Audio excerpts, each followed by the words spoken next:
If you love fly fishing in wild places, on your own, and you're on a limited budget, then I hope this video will help you achieve your dreams. Hi, I'm Perry, and I want to update you with my plans to fish the Collón Curá River next January. I'm going to be in Argentina for 7 weeks, fly fishing, pack rafting, and wild camping. And one of the rivers I'm definitely going to be fishing is the Collón Curá. I have been there before, but I've only fished the first 20 kilometers, and I've always wanted to explore the next 40 down to the lake. The satellite images remind me of the Lamay Medio with its side channels and islands, perfect to explore by pack raft, hopping off to fish the riffles and drop-offs, with maybe the best fishing at dawn and dusk.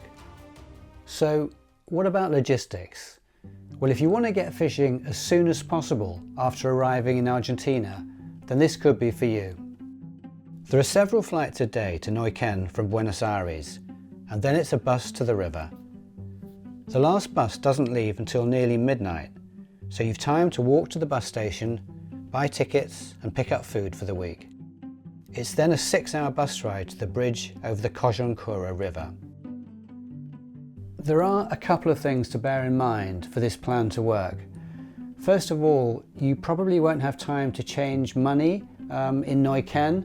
I usually take $100 bills with me to change into pesos, hopefully at the blue dollar rate.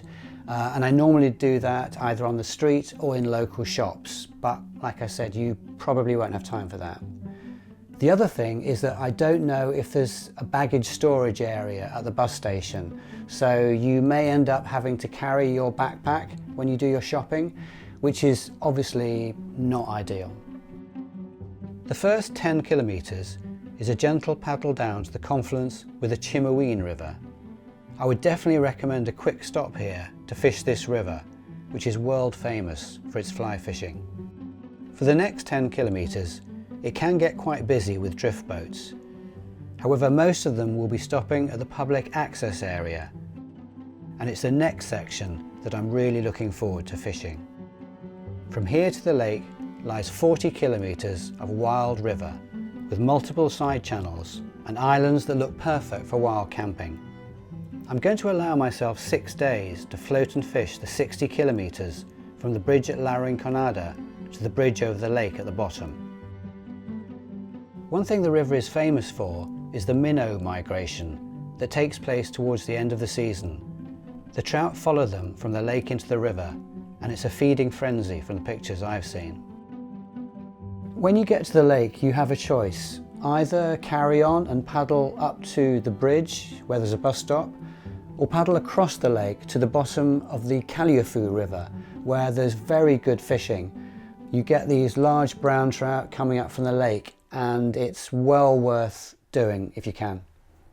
If you decide to fish the Calliafu, then please be aware that this is another official public access area and that camping is not allowed.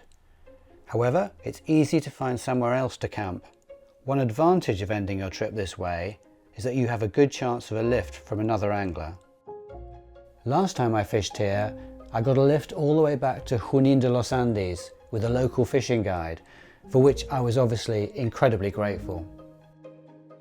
The alternative is to paddle to the bridge where there is a beach and a bus stop. Unfortunately, the only bus I can find is in the middle of the night. There are several buses a day along the main road, but only this one stops here, and there are no buses going the other way.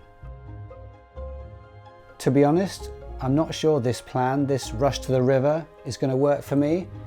I may do what I've done in previous years, which is stay at a hotel in Neuquén and ease into things a bit. We'll see. Anyway, thank you for watching once again, and see you on the next one.